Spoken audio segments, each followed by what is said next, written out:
Good morning, Ghana. Good morning, Accra. Good morning, Techiman. Good morning, Brussels. Good morning, Kumasi. Good morning, Bogu.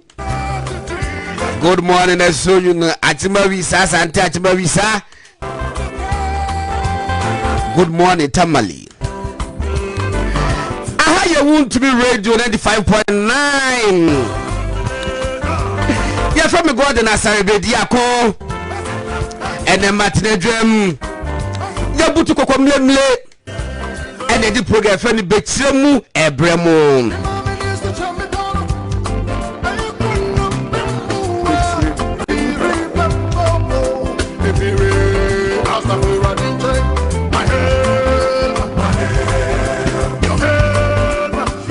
na si nyum na eboase na etwaguo no na enda wo hote sei nyamenta de me so me hoye na enda pe na kwa so ekọ word na say engagement ana say bibi na to woni awukọ ayie ukọ jodofu bi ayie ana me paso ni nyina mo ne boko na si was elavanyo ebeye ye why yeah it is possible na what you must have done so much straight away and then come on eba bedin die edos of our baba me ne central for me ensa and eba bedi enkomo ne and central for penny for pa kukudam. Yeah, we are all striving to be senior journalists. That's young Kwame B. He said the end is if you know why you depend for betting issues on one motor kakra.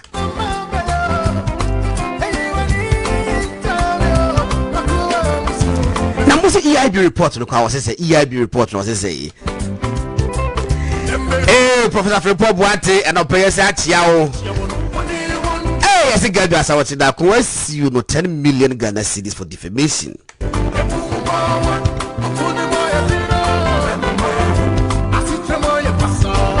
Na EIB report na say NDC for Europe home betime win the year 2024 elections.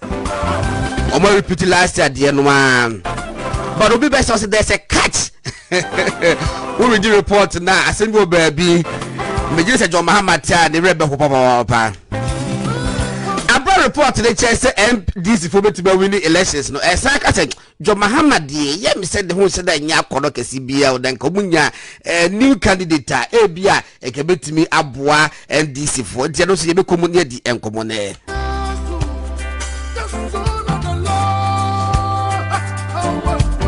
Alright, straight away for mama baby achi bi na ye wo social media platforms ni na ye wo YouTube, Movement TV, Twitter so ye wo Movement TV online and Movement TV online. Obese tima hwe wo my ABC TV so and also e wo YouTube.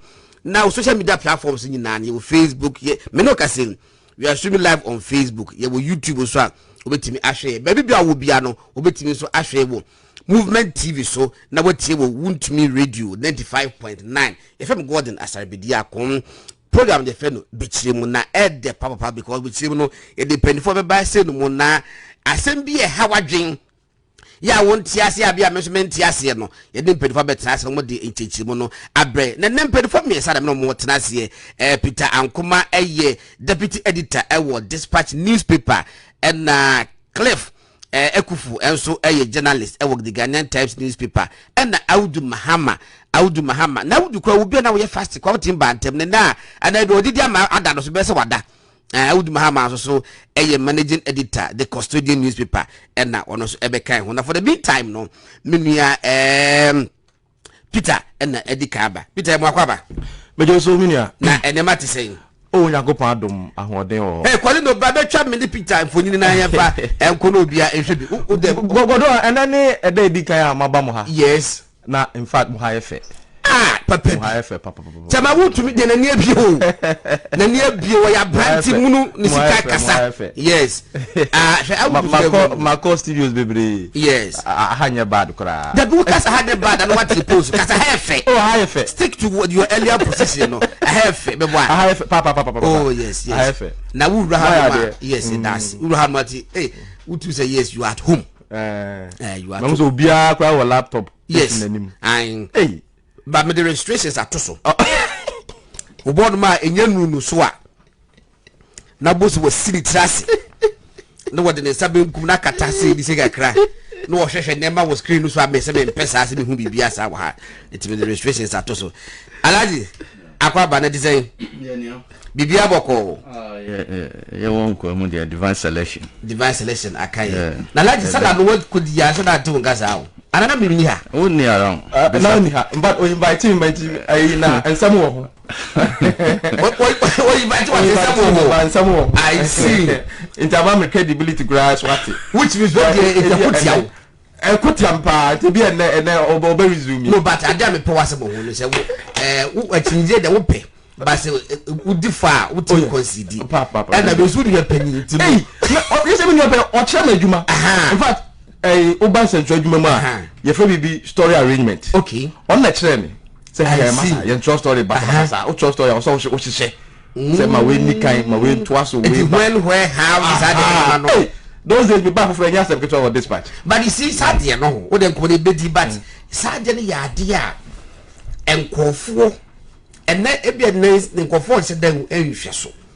e so ni obi no che wadwuma papa wa ko school no yes wo pass ba nya no nya adwuma no wo pie ba bonten a wo benya panimu bi wo honom ebi ko pa no colleague yes but when you imagine chen yes the word in a chica cracker now watch a group baby say when your opportunity say yeah you acknowledge the person's input in shaping you and then no crepa and now fa newspapers biblia o kan a enya atro ne atro dabi uhwa ukun say mistakes biblia yes one share story ni one share ni ye Prof so nye on one share no say wa pompe agum si na the house was just what story no na wa pompe agum it say kasa so be anim kasa yes on mu ko school ko sua brofu ne ade o kasa fine yes but why do you think say I was so school ko sua communication 4 years e chere say your skill ana special idea bi wo kasa ho a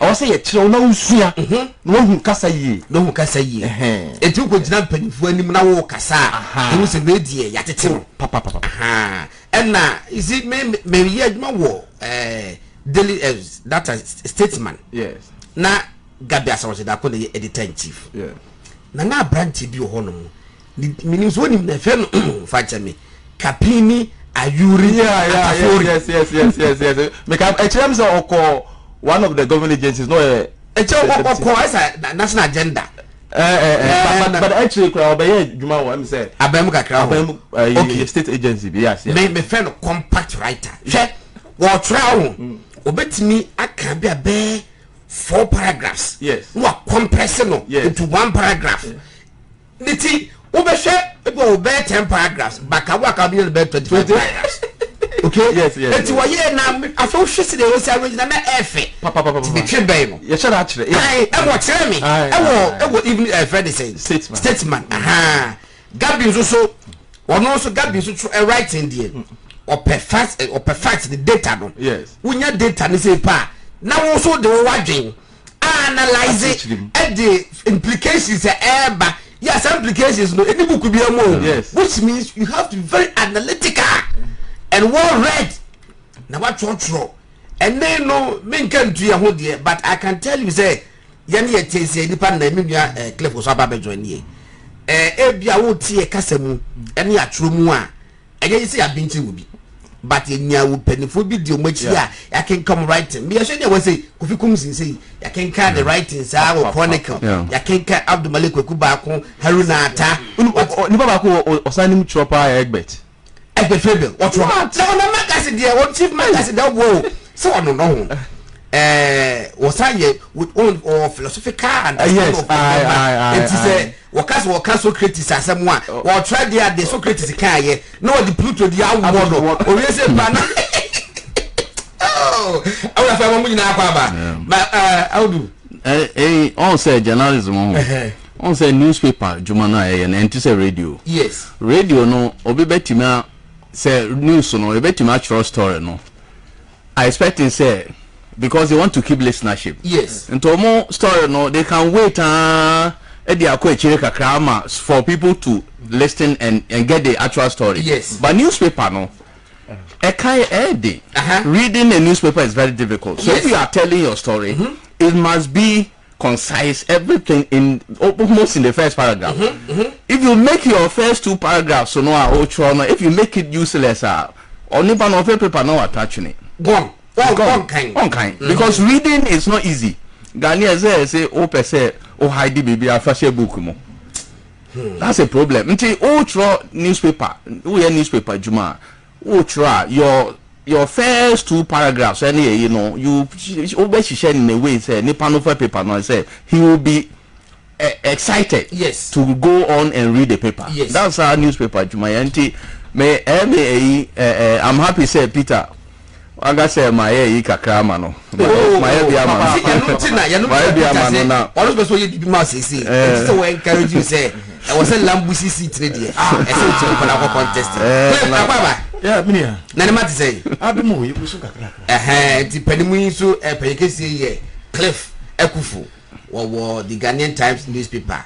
And they were also so hard working. And then ran to about one back up a component in the roof. That's all. Well, yes, when you know, as you know, as happened. Never probably be a minimum work. I would do another 2 once I can be before I said, more my dream. Sound. Oh, yes, and ocean century man are pathetic. Pathetic now. A beer may can say, your democracy, the weakest link, the media. Yen who ye one na no crepa the media na emi yase na nsen ya omode state of the media report by when your media house bia amfa say for 1 week ye dedicate your columns ye airtime just to digest the information then ya hwe kwan and tell our own story ye be bua ye nyina. And yet, you're interested in chasing after. I'm sure, say, yes, I'm there. One day, we said, you best have back. My penny baba quack when they are 9. Yes. Now you're discussing ye. Some reporter would, you know. Baby, and a can who baby say essential for, especially Yaketria Elfom. Yes. Now. That is the plank of the whole discussion. Yes. Because it's a kind of a total work for Nintino. Make what discusses our report for 1 week. One of them is only.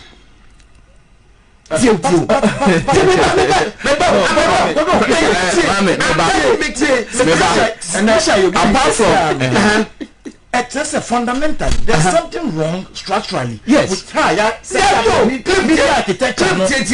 So yeah, a woman can come. Then be home come. Then treat a mouth for dreams. You said no.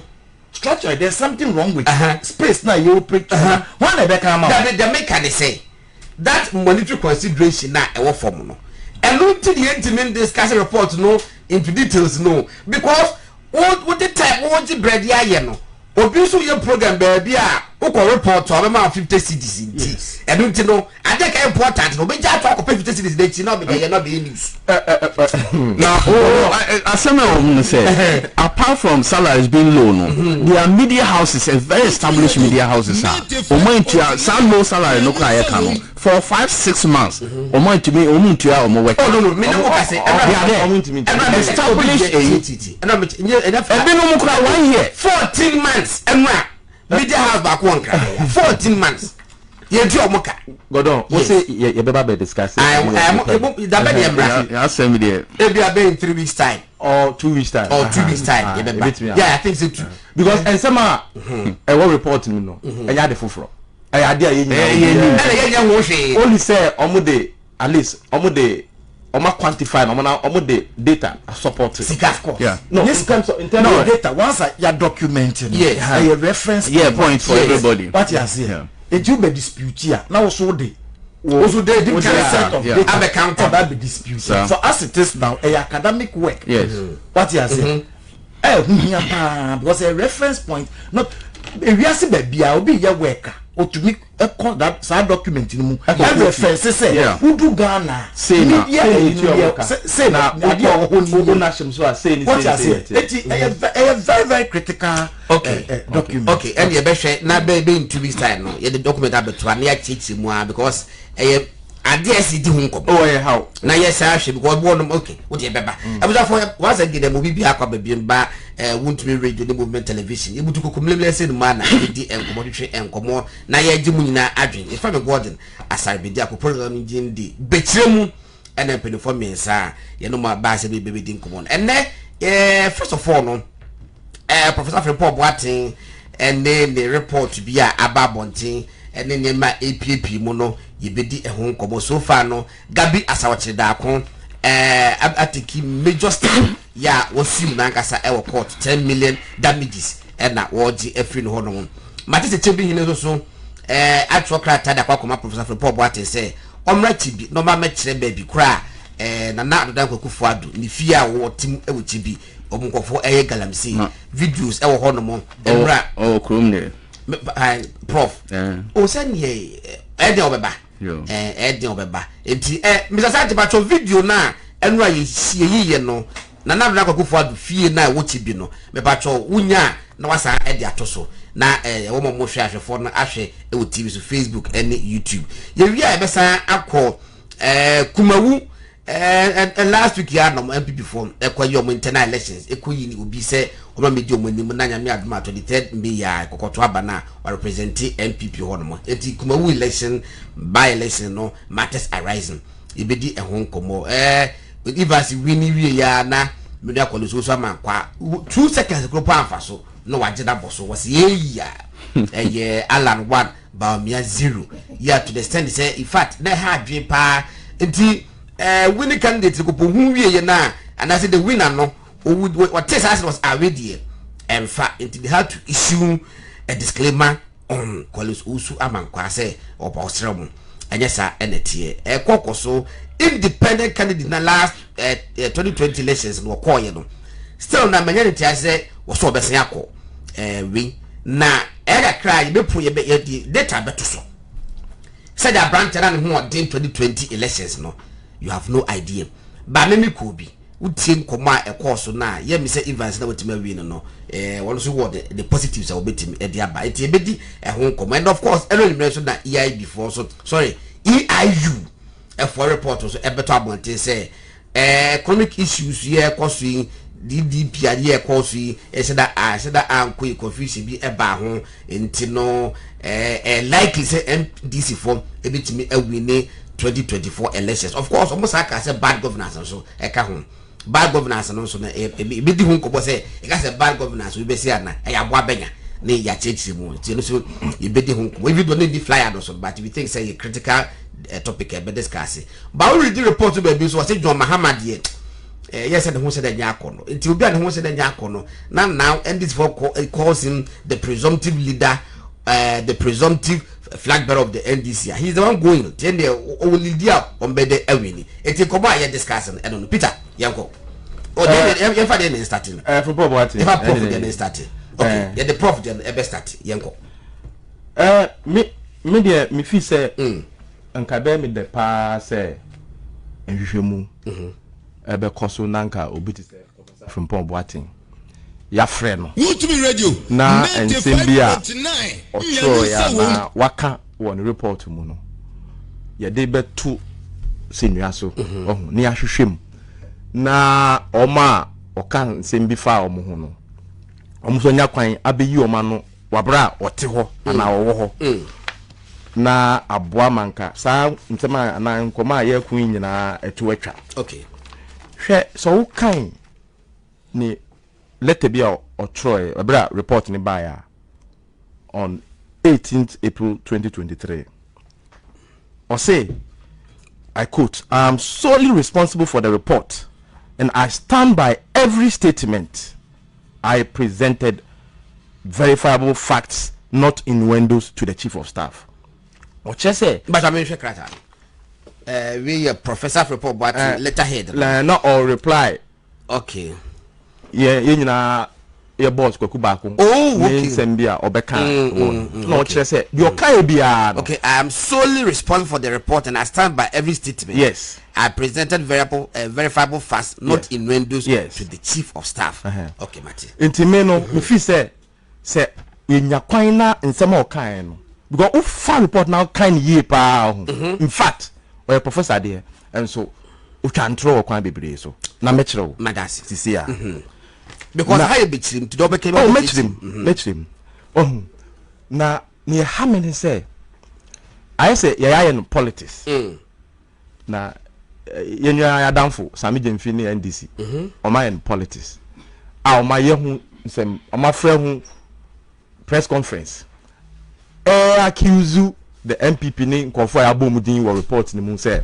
omo bone ni o ma ye de e bin see that in fact so tie and yenwa no NDC fo a on pese omo kire say just a report ni mu se mu nyina de no kore enti yen hwem na yen take action.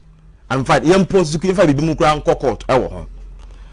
Nanso that same report godon esaka efa NDC for any omanpanyi daba John Mahama ehun nsem nti metrasi ade mbisa me ho say okay NDC for omoje the proposal from Boateng kafa amanfo abbo mu din wo report mu nyina nsem edia omoje ne okafa NDC ene owura Mahama ho no ana godon so call report ni mu a ho page 13.5 oka bibi fa NDC ho mesro enwa bia ma menkan kire o say it is well known in the small scale mining circles that NDC members and sympathizers were well established in the small scale mining, especially in the western region.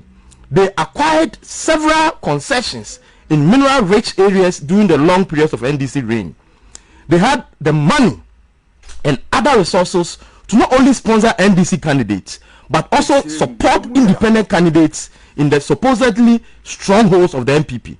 This is what happened in Evare, Ejura and Takwa constituencies. In the Wasau East district, a former NDC deputy minister who is also MP for Wasau East constituency has been actively mining in Subri forest for years. When the MPP party officials complained an army component of the Operation Vanguard was withdrawn almost 2 years to 2020 elections, the NDC was given an advantage in terms of access to resources from mining. This is because there are far more NDC people engaged in illegal mining than MPP members in the region. You to be radio. This is what I'm about to say. NDC can last paragraph be a mishadi. For example, about page 13.5, the last paragraph. Or say, this is because there are far more NDC people engaged in illegal mining than MPP members in the region. Wow. For example, what he said, NDC for amuye Galamsey na illegal mining. Omo do so che MPP for. To the extent say omanye sika etimi kra kofa sponsor independent candidates. Ewo takwan so emle vare ejura against MPP. In fact, yes, yes. In fact, accuse NDC MP. Say oya mining na sika one nsema otimi yes anima no ma wo mu nyina. I see. So and so anyone was say they are playing politics omo afan to say a gospel ejuma but of course I say Bible ekuta yin asema person wo kana ubehwe so yin hu quotation na say menye so say wo tate say nkofo ka revelation ho asem kakra bi na ka revelations ho asem na Old Testament nkofo say da nka New Testament ba bia bekeka tutu say ho na nkofo ta ka wa just say no o tifane say omo so yido pe MPP for so pomu so nyi ha no mo ka ben one send MPP for us obi a papers no claims obi a mpon share da nye bi agodo ABC man Tuesday na mo dia mama manfo hu e ho no da ye mo bi o kan be fa former president Mahama. Yes. For example, Boateng page 32. Sa CNJ Alaska ya. Yes. Ama yenu penny Gabi akoko to ho because also a lawyer. Any kwaku back nso ho asema back Boateng accuse my. NDC as in fact NDC press conference no almost show videos of places almost say CNJ Alaska company no.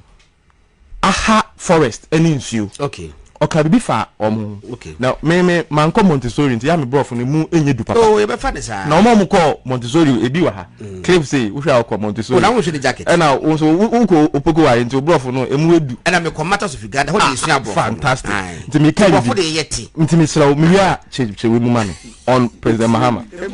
It was this same, I'm quoting. Yeah. It was this same Donald Entua and his friend Simon Amman, a Canadian national whose company CNJ Alaska caused havoc in the Diaso forest. These two gentlemen were close allies of the Mahamas, and soldiers from the army gave them protection. In fact, Captain Mahama died in the course of his duty protecting Donald Entua's interest. Yes. The part because ally, I say anything. Now what you say? Mucho Na na ezini kwa bodefeni pa kwa feni Simon Aiden eje Simon Ayman. Okay, me as a mess I was make another disclosure. Donald Entia minimum no. Yes, mitini ni di nkomo madam for no. Yes, Simon Aiden the Canadian, I know him very very well. yes, That catch him on several occasions say or no de na down for the John Mahama or Bagana and the Mahama more time. yes, And was starting the operations. In fact, Babiana Captain Mahama, yes, bought assassin who by no. yes, Agreement na CSK Alaska and the military Ghana army wono. Ayanda John Mahama and no multi letter call Ghana Armed Forces say we have protection. And almost sign agreement so we here soldier for do say bosome obetua soldier for ka enye sika ye de kwase table ase sika wo de kwa you recognize say what betua sika be based on service soldier for a provide the protection. Enti ehono it was say President Mahama the same person and this for your press conference company omo accuse omo say omo ye Galamsey enti yes to so mucho pa na Mahama ni to mucho pa ala in fact say omo ye joduma omo ye no omo ye bo interest omo ye bo mboni omo benefit omo ye ni obi a enya so mfa so yes hwe omo ye no one spell media o sir I'm telling you on page 30 what is it and then one say Joy FM my body and yes one say Joy FM I the free omo I review report no aye bebre ba omo kan no omo de no ebi on beba so mu serialize omo okay share on page 30 or can be on excavators and some okay see the kind was about 2 years ago on missing excavators. I was invited for a studio interview on Joy FM morning show hosted by Kojo Jansen. At the tail end of the interview, someone called in to find out about 500 excavators that were seized by John Peter Amewu when he was the Minister for Lands and Natural Resources. The caller claimed that the excavators were missing. Nothing I said would change the mind of the interviewer and the press. From that moment, propagated that the IMCIM could not account for 500 excavators. Meanwhile, Honorable Amewu, at his vetting, disclosed that he did not seize excavators, not even one. And so he's even accusing media and he said, any Joy FM especially said, Okohono, last and obi fair in baby size excavators and some. Bibi no obeka ebe convincing Joy FM any Kojo Jansen. Like I said, omu de oma dream, omo si oma dream say, ni omu jidi no excavators ayira. Okay. Meanwhile, the minister not in charge of lands because say excavator bia sa anyede anyira. It's not media no. Ya see ya dream per se. Ye beka say excavators ayira. Etimeno and many others okaya a raising questions are me feel say the okafa upon kroma wi. Upon kroma adie no. Or say upon kroma obi frɛ ono for example Boateng ewa mikase me kan ya. Say upon kroma our friends them for both NDC and MPP. Akọ Bedowa Forest Hotel. Omo ye program bia the program no ni nyina so a ne say omo be rane Kojo upon kroma ono for example Boateng omo begu n'anim ase. Nipa no frɛ na danfo no okache nti o expect say Monday newspapers be ba no omo be hear stories against for example Boateng and na madwuma pa ono all yenti. Okay. Saturday na program na o kan no na me wo ho godon na wo ho me dase ana ahudu so wo ho me dase 95.9 program no e Bank of Ghana any private newspapers association yes publishers association omo ne Bank of Ghana wa arrangement bi say brand bia no on ba be kire nsem trofo kwan ya report bank finance sikasem hu ntotoye no nyuma ne ma ne ade na sa program na se obi bia nu a oka sebi o Galamsey ana mining hu ansem po ho enso po what say obi friend ka kire ne say Kojo upon kroma friends trofo akose forest hotel eko bo ne ho po yenya ne wo hoyi NDC for ho NPP for na NDC for no mo wo ho no obi say yenya David Tamaklo. Yes. You think that upon kuma person okobo Frimpong Boateng epa I mean yenya David Tamaklo bi anim say ono also NDC. Yes. WhatsApp news.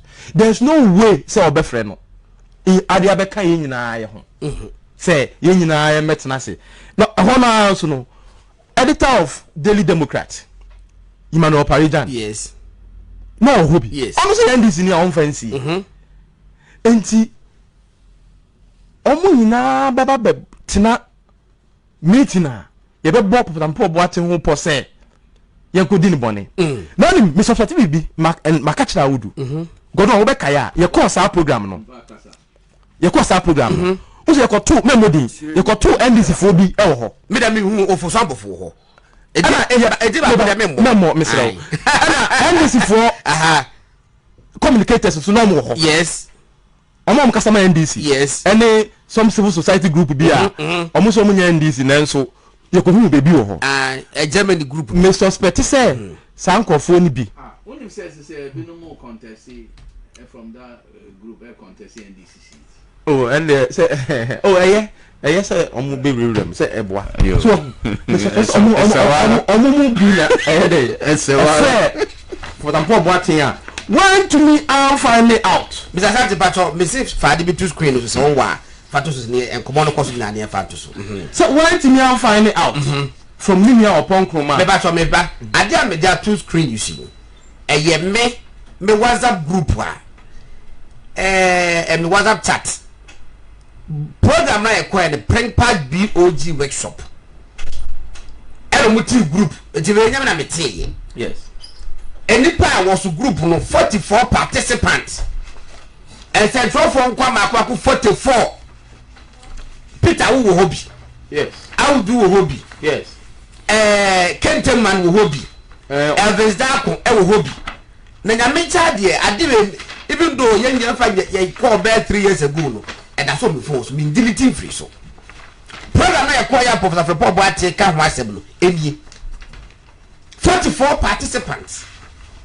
Eti won watch my BSc who said there's me suspect say yes one more no more that day open a year hotel the papa some training be no or beside the das no what's our program na say obi bia no obefrɛ for Frimpong Boateng na say ne ho obi oben no say ye ko bopo ewo mining na Galamsey ho atia for Frimpong Boateng obi oba say because it was a different crowd e ko kan ho asɛm wo ho no can be ever Madam Kate Jemfu ahu is her yes MPP national women's organizer okay yes. What is it and who the BC okay who the Kate the BC and chairman Kisi na areko sa asem na o ka fa o mo ho no the person quote Israel o say Eastern region page 29 we are aware of the pollution of the river Brim in the Eastern region. The Eastern region is the most difficult area to control illegal mining activity. It appears the miners are determined to embarrass President and Osajifo the Australian, a well-known, potent environmentalist. The MPP Women's Organizer has been a miner for over 30 years. Yes. So also is the Eastern Regional Chairman of MPP. That is at that time a Chairman Kisi. Yeah. I am not by this statement attributing any illegality activity to these individuals. Okay. But it is a fact that they are unable to rein in the hundreds of party officials and members who degrade the land and pollute water bodies. Now I'm checking the meaning of rain. No, just say me manko Montessori. Or say, Madam Kate Demfua, any Chairman Kisi, even though omu yomoduma enye omu nye Galamsey. Na so omu ntimi control and omu ntimi areho. Omu ntimi ntiatia. Omu aka no omu se wono mu ye Galamsey. Se munyai. Na munya de tire. Can you imagine? Na professor ka same way ato.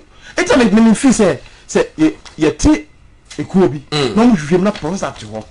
Na obo cheche wo mu nyina na Madam Kejimfu anom ne oma ya bobo mu din nyina nya opportunity back but churchim Ede said the upon kuma so Jemfu and Kisimu, it is a friend. Because one man can admit to say, Omunya Galamsey, rather they are unable to rein in that. But did they have any responsibility to that effect to rein the fantastic question and come back to no. Eyo Omajuma. One state, yes, I mean as my papa the who say bidi cost na right. Still, but any of Juma direct there, your friend enye mandate akawe ashen the report na ebinu de nam say wa akizu madam Kedimfua wa akizu MPP for so omo ye Ghana. So you see and amafo agye di e de ye ATM okay bi fa osafo mafo ebre no mame ko alaji homra alaji wo sempa yenko what be free him fa oh me ka general issues about Frimpong Boateng ono ankasa okay me yama Frimpong Boateng pa Professor Frimpong Boateng me nim say ono onima me a time awo Kolebu as CEO na me I was a key reporter on Frimpong Boateng. That I know what this part. Me cover extensively because now Madam for Mustafa Salifu. Yeah, Piaro. What you tell you? Oh, that's what. But that's what yes. Mustafa. Hey. Me was statement a year 2006. Obi School of Communication Studies so be any service for graphic. Graphic for omoye no iya no. Okay. Frimpong Boateng fano. Okay. As the PRO. Nti satam na me cover Frimpong Boateng pa and obia nim say we renowned physician. Yes, and a scientist. But I'm sorry to say we are disappointed many Ghanaians politically. And the answer I'm say me among no ne record why you Ghana. Nemo ye nyina say report to the by ama atino ne mass to bebre na politically I can say without any iota of doubt say Frimpong Boateng we he's gone politically. Wow, I am serious about it, Peter. Politically we look who are bemu ayati a committee say no mbe juma committee no o say yes for report bra about the work of committee wonkwa wakotenasi also committee members no indicting even members of the committee say omonye na agile committee na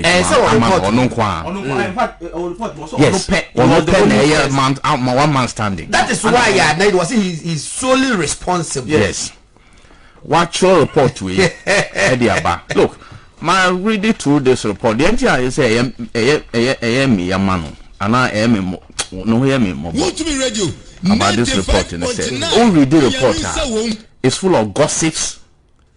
Professor Obia renowned professor what could trust her report we Eddie Akoma chief of staff report we is nothing but gossips. Here see may say gossip I be a attacking but that is what I can say.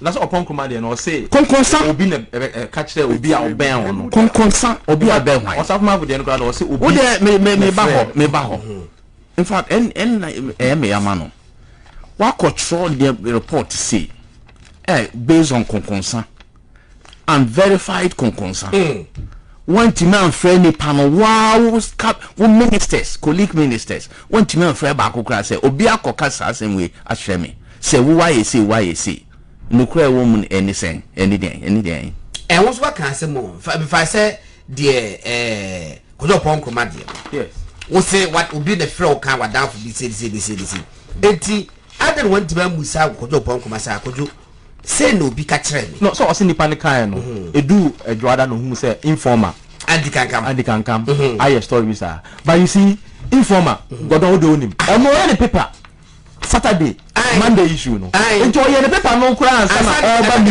here code do one no what you say yeah and that day unim say informer no ye ni na na etina wa kopum kwasi ada ye ni na ye if you buy yanko na me ya Now, what control you say? Your colleague ministers, don't you man fair back crampo? I can say, oh, Marty say, BÄKYERÄ can say actually about you. Say, if you feel say no crampo, as a person say, oh, say, we are Kasa, say we are home.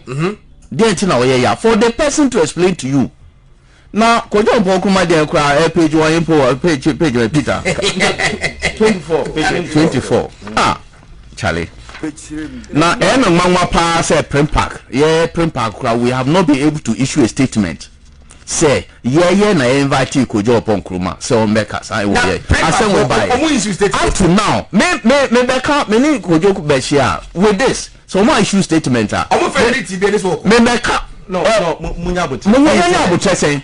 Yeni obi ebunuma kasa personally said they should issue a statement. Tobo. I would Tobo. No, say kasa. Primpag no is here new executives. Oh. All the executives ne bi mo afrim. Executive Peter Jackson no kasa on man kasa. On Jackson man kasa. You say you are so my Peter kasa miti. What's the day? On Jackson o ma say. O say defense. Oma afrim no bi no. Omo yes omo person mo ye no ebi mu nti ase enya en ko ye papa. On say Primpag na nkase no ebi mu gina ebi mu gina bi. Enye hwe. Enti munya botraze matter. Yes. Oh, it matters. Now, say your statement a be reflect ye nyina no. No, Jai. Peter, you want everybody. Hey, look. Peter, Sassen where I am okay. Don't pump my print pack for friend meeting Bima. My uncle, Sama may make a friend problem be he should if we don't issue a statement to absolve him of this. No, it is even too late. As if we say Peter, Yami is a new Sabi Prebiasa, one more now, what's your change, or Mawana, or more. I tell you, Monka. And I will be over the idea. I'm saying, Obia, the interest. Oh, sir, the interest is the Peter, morning, also, why aren't elected leaders? You think leadership is about leadership? The only thing on make a chair and say, we issue a statement, we issue a statement on this. No more issue. You think that everybody we should all meet at a round table? No, be able to say, Mami Kasa, me bisao. Me you the free man. Now Obian vote say we will have to issue a statement. Sometime now, 14th century, the leadership are divided. May you were free man, Peter. But the Peter so can also say the leadership is divided. So, but if the leadership so if it is divided, the only thing is that should be. On another one day, we invite ministers and say, "Who will program be say ya? Not so make us." The leadership is divided over what? Peter, just how the leadership is divided. Blue is blue. It's the color red. Divided over what? It's the interest of paper. Now why do we form the association? Let me take cliff. Your fundamental problem in this country. Yes. Where we choose and pick. And it's again to me call. I'll come to the substantive issue of the report. Yes. Ya glossy over. And it may look petty. Yes. But it is the crux of the matter. Who pay solution to any problem. Those are the details we must focus on. There was a meeting. Date maybe I suggesting suppose he said the very meeting I will do the one. Yes. Good. And report now, Prof. The actual report if that was not what happened there, what is the division about opinion among the members of Primpack? No, you see, I know that assembly and say yes. Primpack no, your MPP fair. Yes. Your NDC for. Yes. Now any MPP yes. Yes. Now. Program na ekoye no NDC for bi wo ho say ebi munim Emmanuel Palijan de or da ho eka executive yes.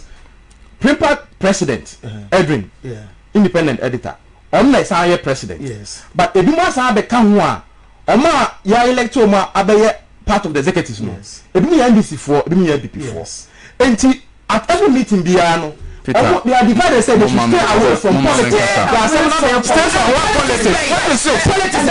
This is not about politics. It's about integrity of somebody who you have invited. What is happening? What is happening there? Who told you this? It's a yes. So you say I agree with you. So Peter, what we say here, you to be making progress because we put colors on criminality. Where you come for, but it's also do you MPB ni ana NDC ni nti. O say me kwan bi so. Na me kata so. ADC ana NC. It doesn't matter whether you are MPB or NDC. Put out a statement of fact. Put out a statement of fact. Say, no, Peter, Mami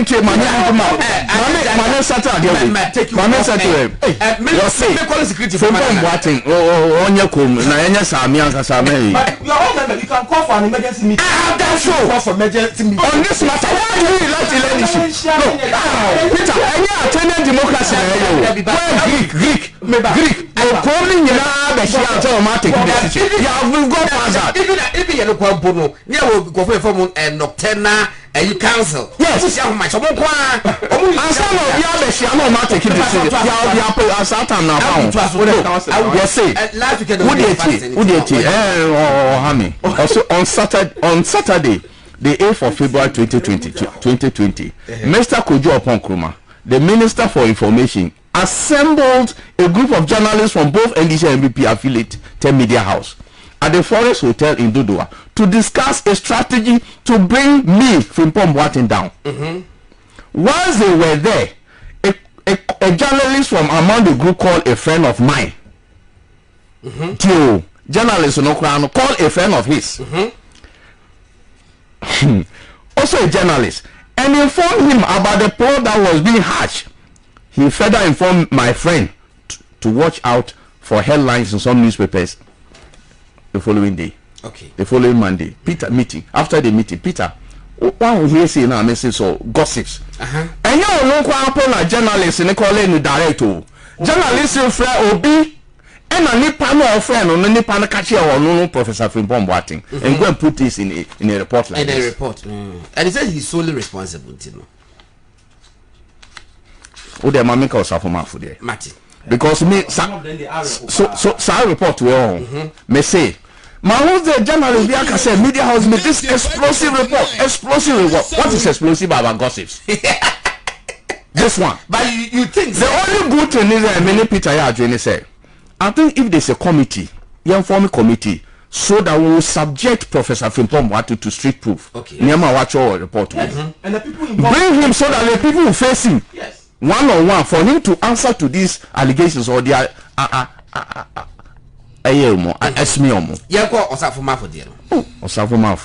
senior minister. I see. The senior minister also engaged in something that was horrible. Show me trust a word.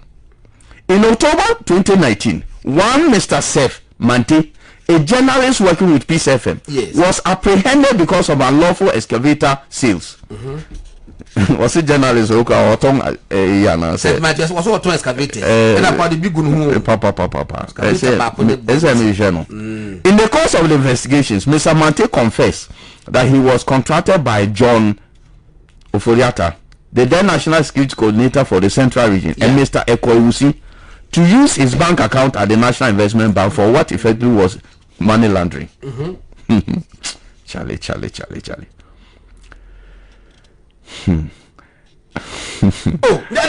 Effectively, the process for excavator sales were lodged in Mante's account. The monies lodged were later cashed and given to Mr. John Oforiata, who in turn gave some of the money to Ekousi.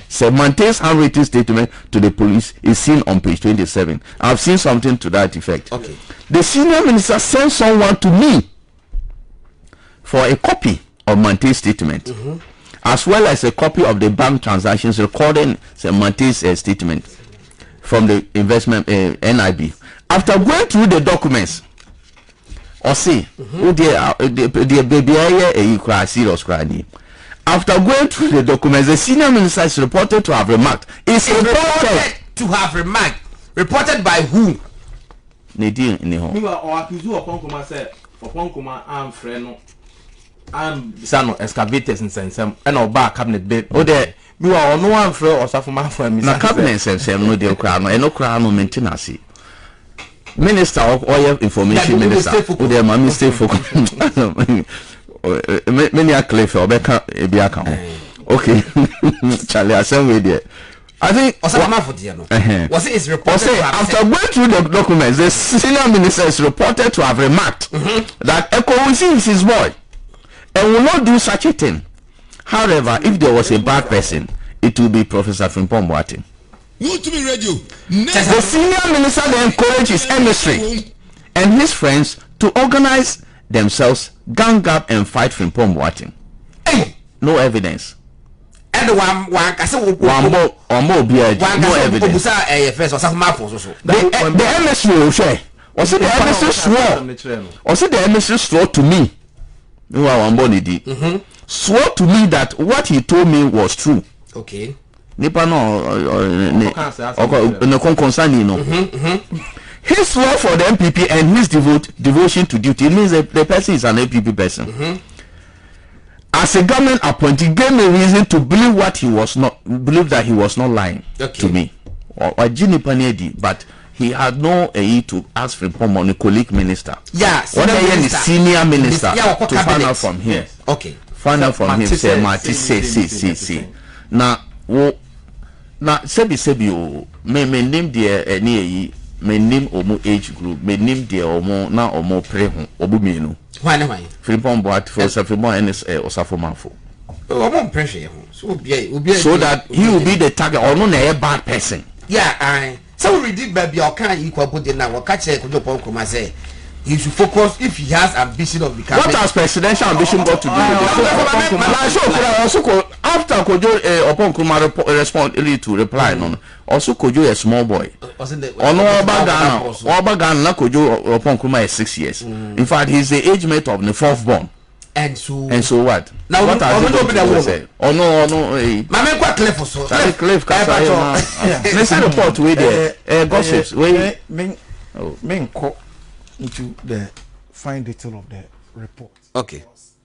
I think the reading 2 times and like full of innuendos, hearsay, half truths, and I don't think you be pay particular any premium on this particular report. But no problem. It's their choice, of course. But I have a little problem. And I mean the problem I mean simple. Such an important exercise. Say adi edi o memuni nyina anya. Obi nya akukudro eka se me pese me kutia saa adi na edi o memuni nyina anya. Godon wona maye wo otichiri a da saa ekuo na omudi ani ma yakon atia saa adeku na edi o memuni nyina anya. 4 years. Offer report na purpose. Also, this report was prepared following an order from the chief of staff. Are we saying say chief of staff and order administratively say kuonu no mu nim nyansa say as part of a committee activity you do what we call your day-to-day reporting, your weekly reporting, quarterly bi-weekly reporting, monthly reporting, quarterly reporting, half-year reporting, and then you sum it up by a yearly report. Because as part of evaluation as to whether you are making progress or not, this pieces of reports and a bit lead you to know say ejuma ye dia hye me nsa me do ha me kopem wo ha adekonti a me pem ye edua kese we esi ha edua no ye betu asie pra na ye be pompom na ama kwan ama matumi akọ ana wanye 2017 because me resist these issues because what kind of report now or to make call as far back as 2017 to make a recall. Yes. And I'm interested in the administrative structure because on my way, now ye shas yan me catch us me pain the total mess in which the media finds itself. Okotre se your two bobo no anya ne yate se nea ogina ekira na wo sere. Enti report we abeto ho for Christ's sake. We media nia. E wo niema miensa. Obi a wo GIG bia ana wache wa adwuma mu be yes you are to inform, educate. And me say obi a yeah. Yo, obi a communication bia. Me go AUCC. Yeah, obi a communication bia. Good. You are to inform, you are to educate, and you are to entertain. Answer no betumi inform na we educate no. Any material ba beto ani be a friend triangulation. Uboha na waboha na wachechire na odi ama wakenkan fo ana atiefo. Na omo ankasa aye omo inform judgment na omo si omo adwimpi e wo information wo de egu ho ama omo no. Eso obia e manage judgment. Say issues na e wo mu no wo subjecting to street proof a meet the threshold na meet the threshold. And people have made definite statements. Yes. But we in Centronia obua omamuni nyina ne amanfo ewo omanimu wotwi adwen si enyeman kitin because sa enyeman no yebu yani gusu a edi yenya and mama we typical example say okuna ye de show monsa no eye mfi porpor 9 enti mfi 9 no etwa mu no aso professor ka kire yen say say MPP ne president Akufo-Addo eluzu omo election 2021 na anka obe prepare report and I won't prepare report ena anka chief of staff ben ena anka ebe order no say adwuma wo ye obi fufuro ena small say kona koye brem no prepare report na fa brem what you say enti these are the critical questions me back to questions now busa no ho report die o submit report in this proper format and cap one more members in a community kwa wasi o e bo pomu nyina sen me nko hokra me ba so ade bia me mate ni say report no dated at March 2021 March 2021 picture wa no ke kaba me go na bi March 2021 and based on somebody's instruction. Yes. That be I'm told to say it wasn't even an instruction. That time no na MPP aba second term. No man penye Akufo-Addo. I feel was signing na ban bi. That I know was aba who bomb peniful din. Yes. And somebody had told Frimpong Boateng say, yeah, but you if you the post no nya bi. Enti oko Jubilee House. The matter no. Godon. Origin komodo. also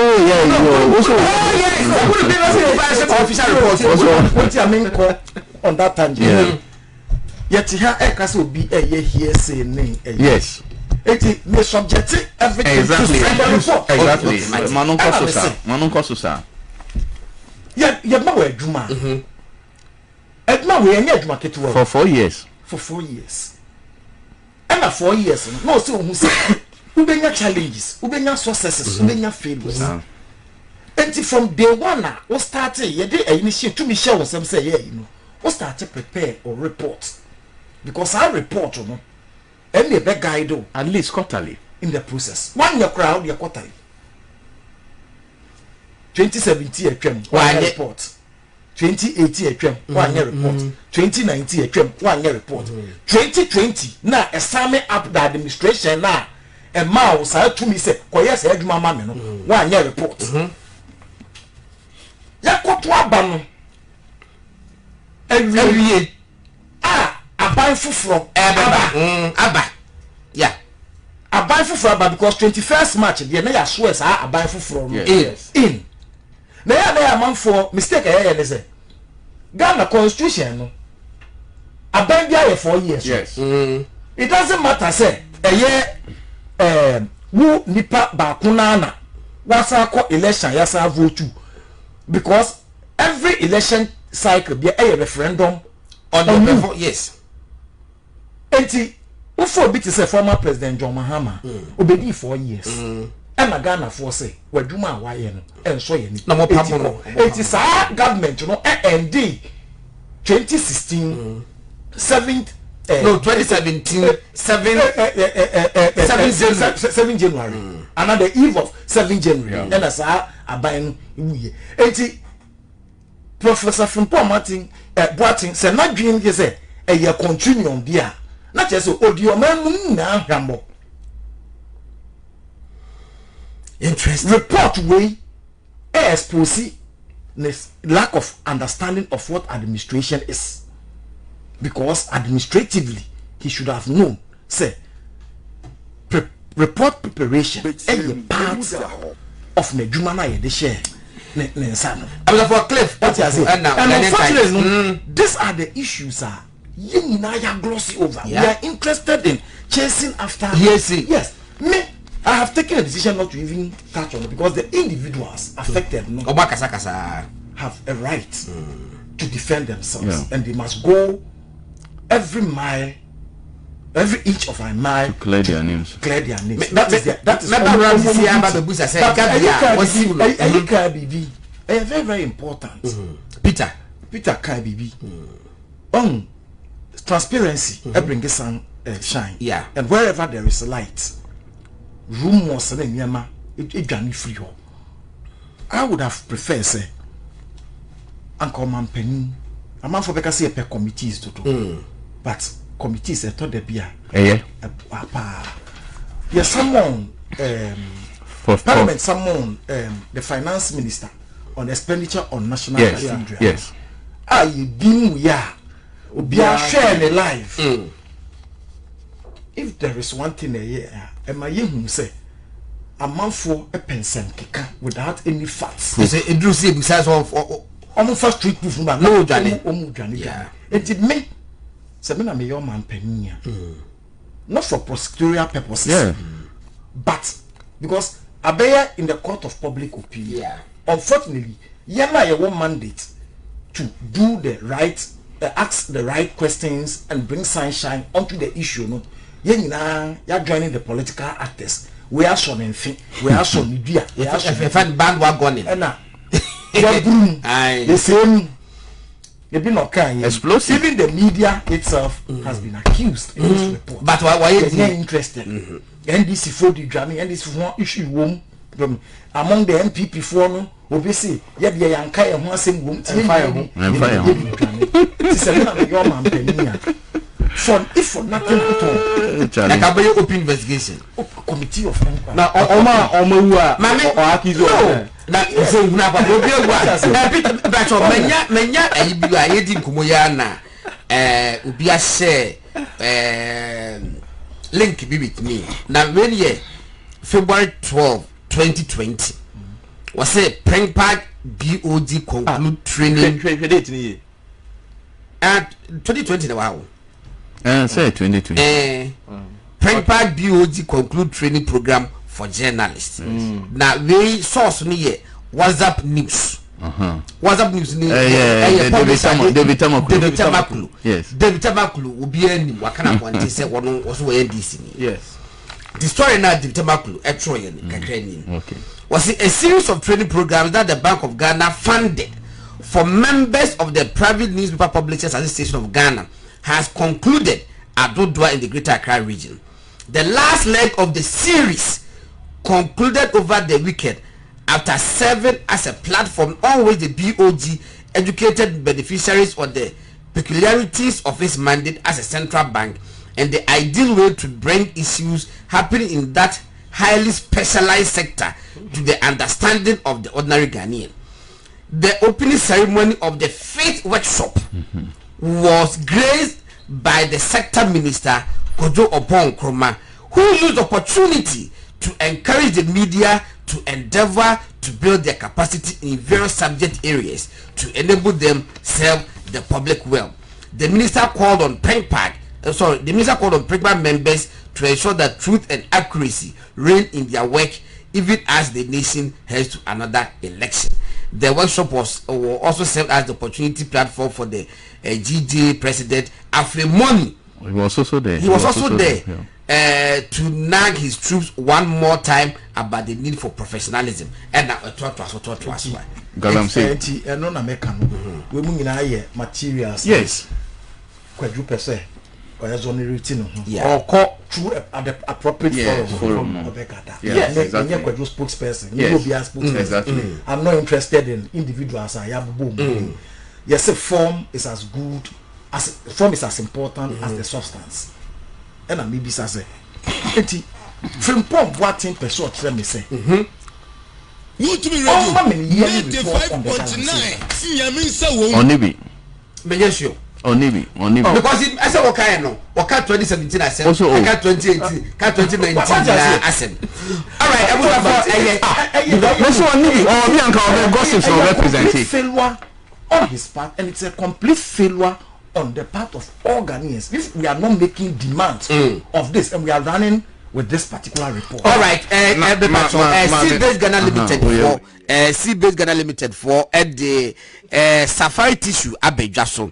At the weekend here, you will media social activities in our air course to be here towels, napkins, toilet tissues, box tissues, pocket tissues.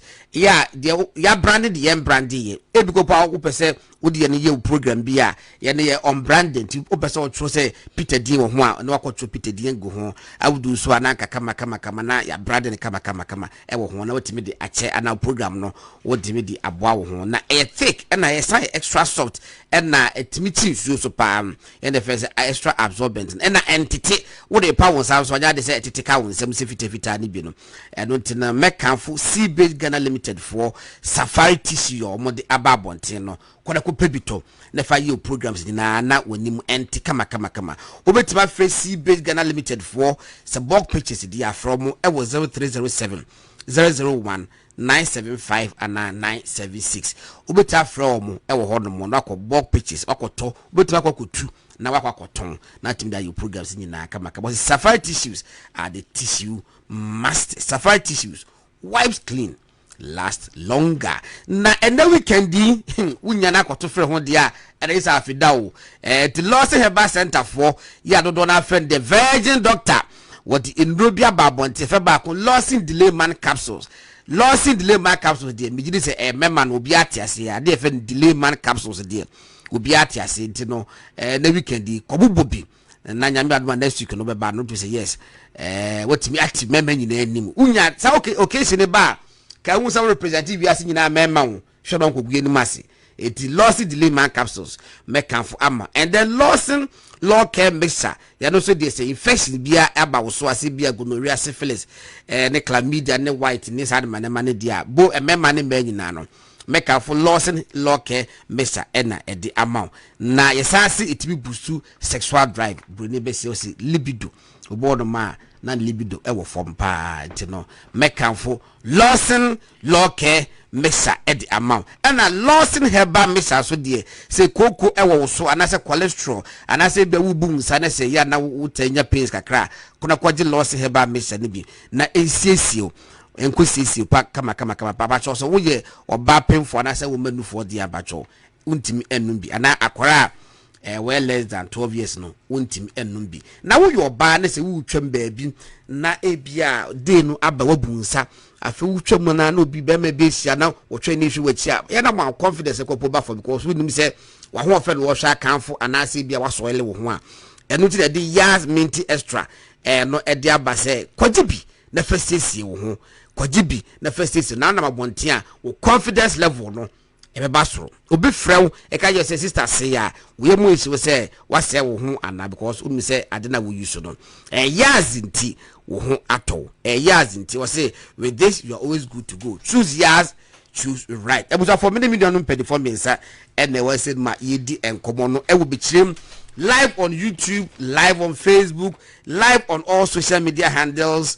Yebutu kokomlemle and yedin komo e movement television so and they want me radio 95.9 mene Cliff Ekufu Ghanaian Times Peter Nkuma deputy editor Daily Dispatch and then of course Audu Mahama ono so no managing editor Emma the Custodian newspaper Godon before e ka Prof adeke bi na be twetwa to moment kai say e Ghana sika enye Prof botum sika na omde ye omadwuma omde oh da bi da me no ka say sa 4 years na Prof bi anim no yenim e ka dodo a oman Ghana ebo sa operation no okay what you say it is all the report abeto ho na o the report no e lamentation na one to me and say as for mine no e bia ye boka 10 million say ye the year adie we so say ye achieve ye bia 10% and 20% and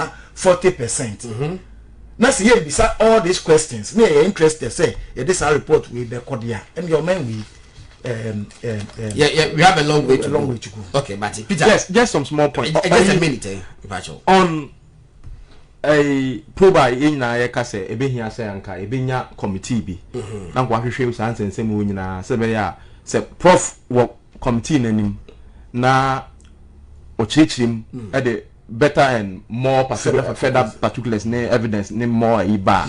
Na others nso a wa accuse o nso anya okwan because apart from no cry no ebi muso aya allegations against Prof no ankasa. Yes, and one of such persons Charles Bisu. Okay, in fact Charles Bisu say of course CID remember say Prof co report to excavator and some echo CID. Yes, Charles Bisu of course CID the name church mu call no any others call area no Prof became a suspect on excavator and some. Exactly. Yes, Charles Bisu said in fact it's documented. What he said on Neat FM. Okay. Charles Bisu say Prof knows the truth about this issue, and I mean especially the excavators matter. But he has let Ghana down. Prof reported this issue to the police, and when I went to the CID to present my statement for their investigations, at the end of the day, Prof became a suspect. Wow. This is Charles Bisu. Apart from that, dated March 24th, 2023 on excavators. I see. Apart from no, there's another issue. I say, ask him whether he responded to the invitation of the police. He also reported a case to the BNI, Bureau of National NIB. And at the end of the day, he became a suspect there too. Ask him if he did not sack the officers of the BNI at a point. Who came to interrogate him about the missing excavator? This one can also. Yes, and he said, "Prof no ba na Prof wo ha." In fact, it is a beba Prof na anke simple. Okay, you on Facebook. Kobi Ima was say, please discuss about the EIU report before the end of the program. Of course, Cham William Benjamin, NDC going to commission would disgrace some. Okay. Mame Asamoah, good morning, Gordon, your panelists. I'm watching you live from Hamburg. Okay, this fantastic show. God bless you. Have a nice weekend. You too have a nice weekend. Germany ho. George Ansa was saying, Achima Safo, I can't understand why Prof wants to destroy his own party, the New Patriotic Party. Mame Asamoah was a BMW all the way. Boateng also said, yes, it's Baumere's time. It's possible. Stella also the Abba was say I support the call by your panelists. There should be a probe into the whole brouhaha. But also the Abba was say as a Mati was say yes, that is Gabriel Sawache, a lawyer. Let him sue Prof for Prof to prove his claims. No, he was the book was cracked to us.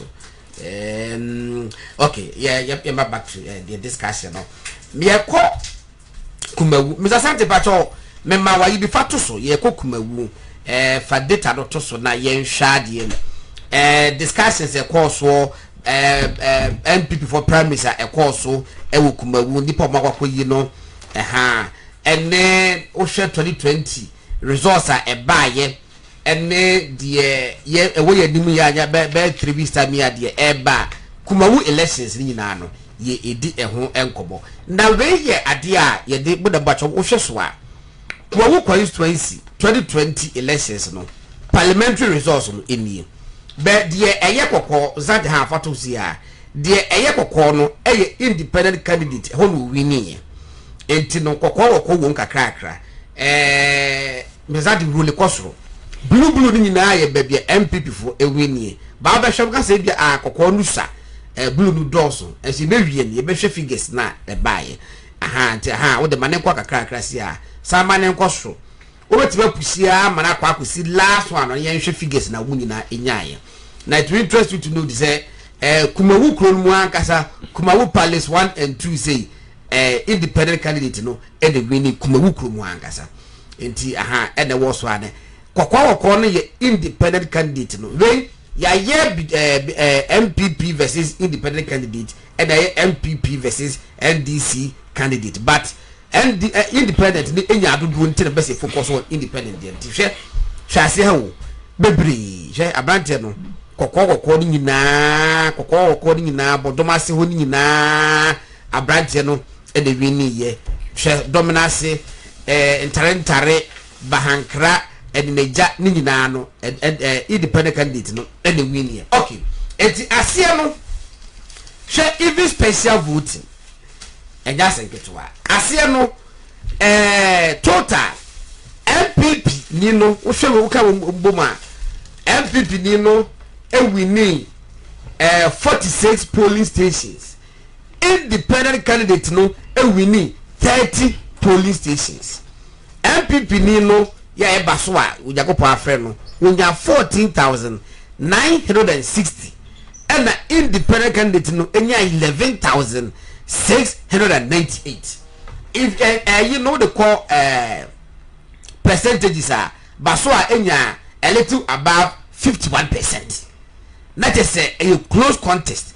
And for MPP akwakoto aba omoyi nipa bi aba se won betimi a contest ama MPP Evans enim kumawu elections matters arising me certify one so how do and I won't ready. Oh my Peter Peter say ya dey okay Dabi you have waived that oh sorry na me share figure na me share there bi sorry wo ho aha na wo beda yampo clip na me share there bi interest am say no me hwe me hu video bi na okay that independent candidate that is what I have yes o indicate say no MPP yes so definitely ebenya impact wa ha na near also you ni say the fact that your friend is saying Basua it me winning despite opposition no cry say na MPP is strong yes e wo na Basua na nkasa so kra so e strong yes o strong because o share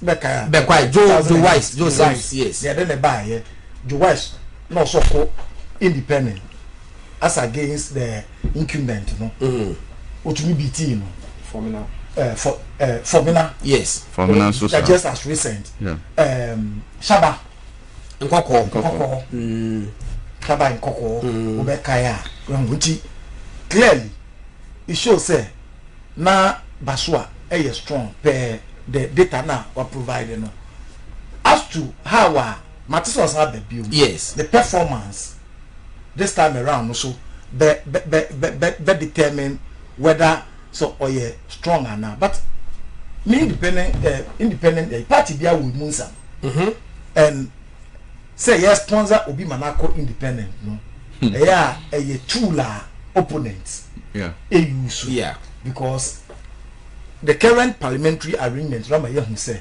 parliament is very critical in our parliamentary democracy very critical me bato yam say me fa NDC figure no so enka ho enti NDC nya 2000 yes 448 omo say omo ya out yes of the game 2448 amount for can more no premiership no mu what is say Manchester player we okwa no necessary Chelsea ehia player no aka no asa okwa no na betena YouTube radio obotina bese no when the services Mourinho supporters were no problem big deal but he's bad from going on that time you say? That supporter bad. What you say? Go on, game plan. Okay. A game plan. Well, we are more dang. Won't you mean? Okay. Strategically, no. Who are resources now? First We of are all, obia disgranted kakra. Or you're stronger. Won't you question the now, we share the current parliamentary arrangement and American 137, 137 with 1 AE. Clearly, say a dani now kunya 137, 137. Assume he said independent your way. Decided, sir, on opposition a better now. Anka omu game no a master because ubenya presidency, you right, but omu be control the parliament and omu be the stable, more especially where your constitution does not give veto to the president on any national issue, no. A bachelor. Eti going into this runoff, a by-election, no, I don't think the opposition will necessarily concentrate on their candidate. No, concentrate on the independent because we share time duration now. Sure. Oh, I'm telling you, there's a major election from now to 2024. No one thing near my coso. Hope independent no. Because of the portrait, the one can form a inco. No, more candidate. The meeting also say, even almost no, there are two candidates. Almost candidates in Ankasa. One faction of the party, no. Hey, almost more problem. Yes, near party in Ankasa, you know, there is one group, a promo presidential flag bearer, one group, Ashe, independent, no, looking at independent performance in the last election. One group, so I say, okay, yeah, let's take it with the party, even though having a strong once or candidate, the candidate of the NDC, the supporter, sir. I did do a baby, the whole canon, underlying factor do a baby. Yes. Don't forget, say, Dr. Pamado for of you, the constituency. I'm solely responsible. Okay. Also, also, I mean, a cliff on Cicero. If you know there were a civil servant too. Oh, okay.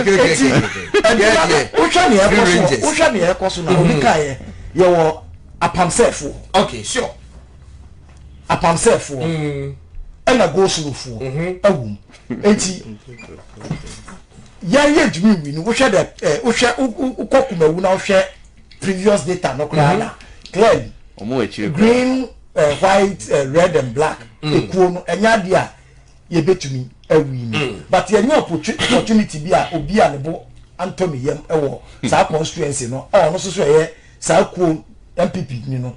Yeah, the support. I forget my year free so. Yeah, the support kota on Nechia. It makes me a certain result. Yes. And I pray no. I was said, Daddy, won't you betray who party just because who per se would they Ahiagu Obi Gary. I will best take it to and also be play part India, but from all indication, no, and your constituency. Even the opposition between me and dynamics now a play in the last elections, you know. I don't think those dynamics will play in now. So independent no crown. One year fortunate one share new yan 2020. Ebi kwa na so akwa akoti. Yes, set to Clever by menya penimu bi wa homa no so. Chairman. Hey, bro. Chairman, good morning. Good morning, Mira. Now, what is a movement? All right, Chairman, ye Dukumawu and Komo and Yamacha, yes, I can win. Ye should the Tana Hormona, which means an independent candidate, no, or Tata MPP Nino Pa Baswa 2020 elections. And now, no, Quesada Meluna Wukumawu. And Kunimudia Bausha Swanti says, as you be abahormo kakra. One now, young regional chairman. Ubet me a sure Ghana for say, this time round, Mubet me Edim Kunim at Mubiana. You dedica no matter what, Nama Bobaso. Na Tia, I hear would me radio, a walk crowd, and the movement TV. Now, Cecilia Minoka say, Minute constituency chairman, Chama Bosible. When the constituency chairman, I tell my Jamai, and they a candidate. And I said, Yawanim, Yenina, as Cecilia, you're quite sorry for Yenam Kwama, you're quite sorry to see. If it's a Ciano, you're Kumawuni here. Now, dear, I hear Bosha person, yes, Sabono. I idea. So, Proverbs chapter 16, verse 3. Or say, for what way Yaminsa na Onyankopon bema bia o enti ayadea ye niema bia ye bia no ye mi free Yankopon achi na ya akasa ye nyina ye dipa so na ye se saabo no but the abeka ne se Onyankopon ti ayadea ko bia so ye be win massively enti ye wo kumawu a sesia no ye juma adiama MPP e free sa ye raba so free mu yi me akasa sa chairman utumi me ne constituency chairman ye te kumawu a party forces so ada Roma ni Nyankopon ada Roma omude honorable anim ana say ya wanim baka ye hui ya mi ansa na da bia na ye namo a ana DC ye namo a ye bibia ye yinti ya sorry a ye nom asori a ye for ye asori ye etieguso a Yankopon ti ekwa bia so no ye May 23rd no honorable anim Yankopon ti obawe ni as MP and ama kumawumai na MPP so wajira ya namu akwakosumo wa parliament ema wo kase ya latter part no wo boss monne woni constituency chairman any candidate na enam na wo saka say MC so ka ho wo boni din say MC ka me badwa fam no mutanobia e boni tirinko e chese yes wo boni din so ka ho no e de ni je bia ba e de no maya afi motimenya MC no ko so aba mo on board a munyina na mo na mo mbonto wen yedi ka no ye raba so a bia obi Nyankopon fa de kra ye se de bia ye ka no ye raba so a ni wo achi no e bin kabo mu kese ade abra makumawuman ade enkoso ni mpuntuo aba makumawuman ye raba so a achi no ayade a sesia no mpuntuo ekoso akwan ye sesia kra me no kasai o manya new secondary school a sesia no ye be friend no very masafo Trebu Akodia secondary school ba ku bio aba beka ho a ene dai educational minister se wadru afijase sesia me no kasai a ye kwakoka ti sword na this week ya contact aba na new secondary school aba asaba ho bio enti ayade a baso awu adinachi no edin kabo mu kase ade aba ama obi ana huru se enipa yen safi ade ebetuma ya de se denka ye humom wai any ade a first no aye 2020 elections no aye independent candidate no so aye MPP ni aye kwakudua no so aye MPP ni na o se ye uraba so a enti impuntu onko enu nti obegina independent ana o de convince amanfo na ke ye uraba so a awuyi no because na o si baso anti ena ma obegina ye enti kabaso a awuo no agire no akenu kwa so ogina as independent bi o efri say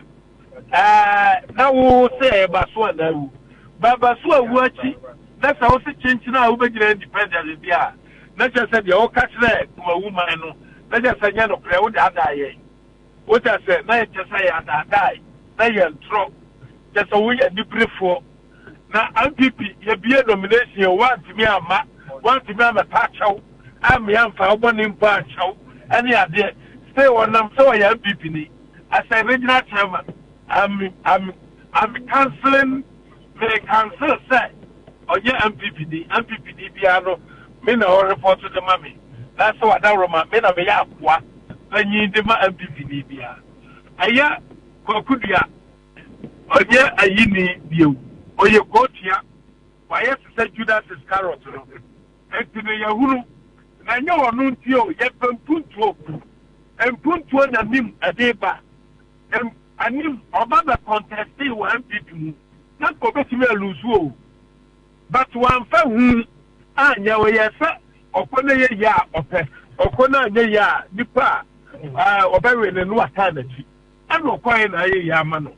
Enti wo mo bomulu enso so san kan te sa ma se wa Australia da Costa mu afia kubi mu homeboy bi abia ya you know lawyer Osemu ene do adbano no omusu di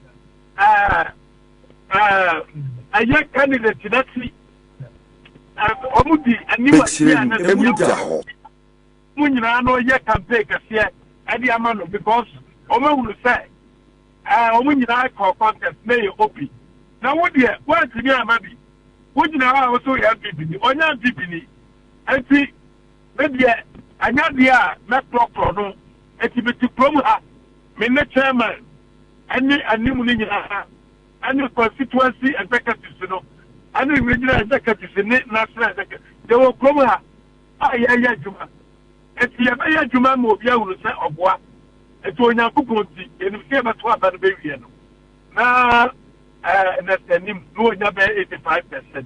We ni afia ye bo ho mpaye YouTube radio 95.9 nyaminsa wom chairman Benedict Chubuasa kwasa te region chairman MPP enano pebedo asemu na mkwasa mo kwa so ntino ye beja mo montoa enkomo no so na ye shema back to the studio ye da mas chairman pia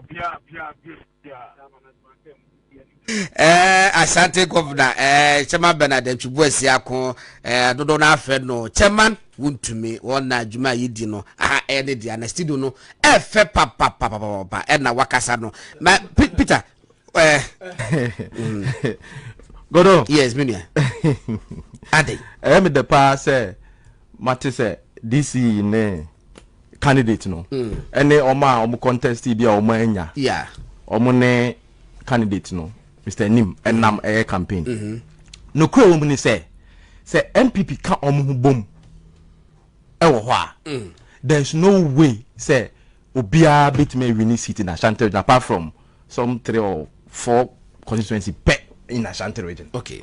So now unim say 2020 no na when chinkete bi awo I be mo eduabo se kura bam kumu mu watwam wati ti ewo yes in kumawu she enti say akoba se enkaboma ba na omunyina aba na omunam campaign ewo ho a na je say eyema amanku eku MPP ebio Godon wo me no aka ho asempen say MPP I was so fa Ashanti region project yes say ne me ana mekai how do kai yes I was say asen we ya kan say MPP yemi say go say the NDC for any abre say afi we no and at 2024 no more map she so mo be ye wa Ashanti region no say MPP am fa Ashanti region as a project for me na problem no e be bit messy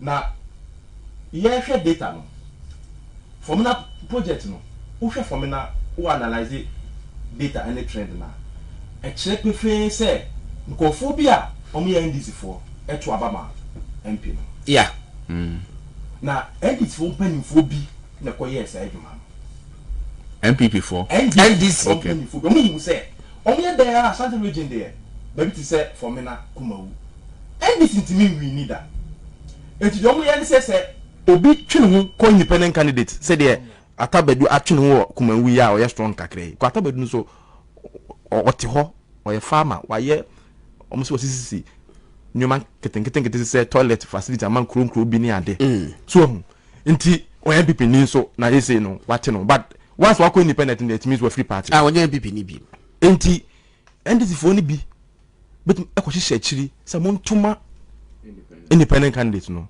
na mo de montuma President Mahama do we 2020 results na ubon say NDC parliamentary candidate onya 2000 a little over 2000 but President Mahama nya over 5,000 presidential. Okay. Who should tell you say there are some NDC for bia omuto abama independent candidate na wo ho no. Who have voter Akufa President Akufa do sunya e Kumawu a over 23,000 and abaso nya 14,000. Wow.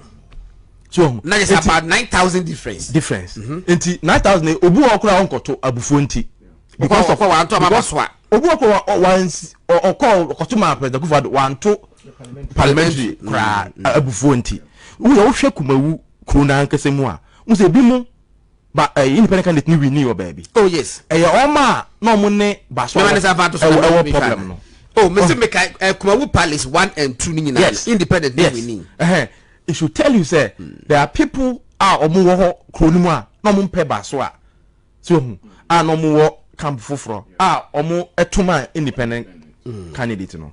Enti say oma nka mum na say division na ekoso say the net year 2020 na. Let's end the first support to independent candidate. One here, bit my hard dream. Okay, but my final point on Usu Amankwa. Yeah. Say. Yes. Voter candidate and him. Enya ewo Kumawu. We enya 50% impo. Yeah, so no they need close. Over 420 no some beto aba. Ena enin enya 46%, that's about 195 votes. It means that more people are a hono no mumpe enim.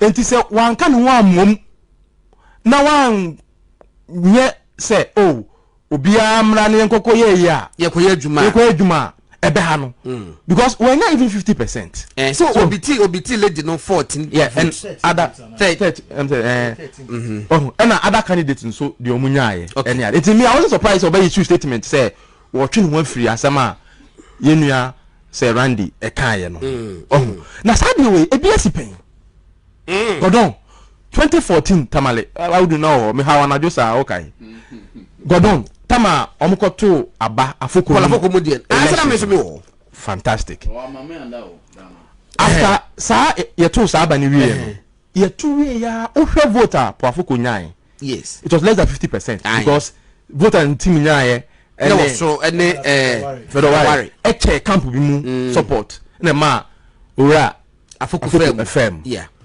na so yeto ya po afoko wini ya pe kwese da homache no ahomache ora alanchemante ne Adom FM kasai oka bibi and I quote or say a focus win signals the coming change Alan or say a focus win now we win no e kire say nsaye bi e ba party ni mu a say camp bi a di party ni mu anim for some years ebre bi no omumre e twam ama omu ebre because obi anim say ora po afoko wo de unim na oye Alan ni papa yes out no boa or support no in 2007 election in 2018 my papa obi anim say an Alan Kofo so ye campaign man in fact Alan Kofo a omu nyina wo rap dia po afoko echi ye to abani we ye pe no say a signal the change say Alan ne cancer ko say da no kwa watermale oh it's graphic in the report it's online people we can google yeah afocus win signal the coming change Alan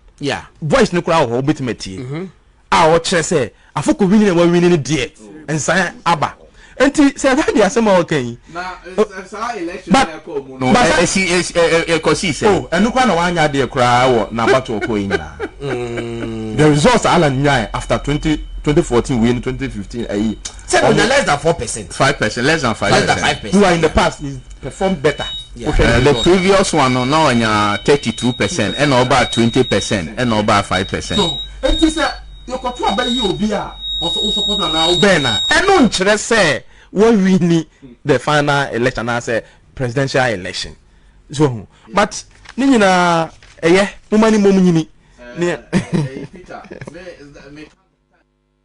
for we say politics no ho so we a political leader the constituents and our delegates and our party for be pew some place baby you may be very popular baby but they may not like you in a particular area Politics here, but politicians don't learn. No. I've said this several times. When you say me no, this uncle away. Oh, David, men can't candidate. Me say politician almost you decide no. You may be popular in some areas, say almost per assembly but they may not in some particular areas. Yeah. But about some areas they may not need you and they may not like you in that area. Something a politician is almost young. But your time and straight up. Okay. You make generally about election. Because the idea of NDC for it is perfect. The whole perfect NDC for concentrate on the independent candidate. Why not? It is perfect. That's why MPB. That's why MPB should focus on. Ever been starting through. Okay, your time. Report on. I want say, Mami, I was just looking at it. Mami, just give me a few seconds. Then the Peter would be clear for. I don't know. Such a be my opportunity and what we would I knew say I was going to speak on Kumewu and away you may free. And I wouldn't more Lambo said that when you not the man for Kumewu election is our election. At least I've gone to I've gone to every region. Yes. Election research. Oh yes, why not? Ghana led dispatch some years back. And my ready baby I say and this baby now amount for you. Okay. Report on title is Outlook 2023 to 2027 political stability. Yeah. So we expect language you put here current one is different from languages now mostly we expect this one will win. Say language or use here. We expect a transfer of power to the NDC in the 2024 elections. And no, we expect a transfer of power to NDC in 2024 that elections. Is all in this report. Where people say, you see NDC be win on. And no. Oh, I'll share it. Peter, who report me more report may just sent it to me.